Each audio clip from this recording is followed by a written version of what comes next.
How does the ice-albedo feedback contribute to climate change in polar regions? If you're curious about how the ice-albedo feedback affects climate change, especially in the polar regions, you're in the right place. Let's break it down step by step. First, let's understand what ice-albedo feedback is. It's a process where changes in ice cover influence the Earth's surface reflectivity, or albedo. Ice is very reflective, so it sends a lot of solar energy back into space. However, when ice melts, the darker surfaces of ocean or land that are exposed absorb more solar energy.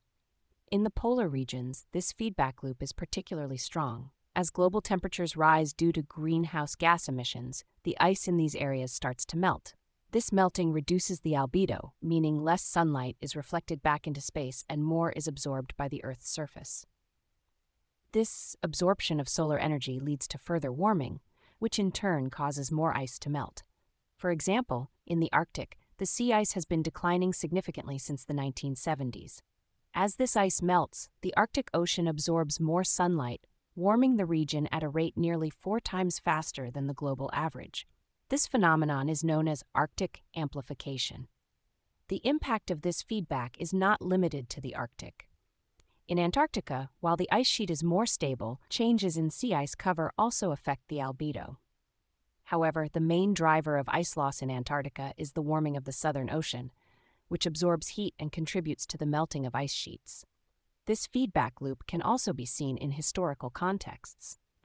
During periods known as Snowball Earth, the Earth was almost completely covered in ice. The ice-albedo feedback played a crucial role in these periods by reflecting sunlight and keeping the Earth cold. The end of these periods involved a decrease in albedo due to dust accumulation on the ice, which allowed more solar energy to be absorbed and led to deglaciation.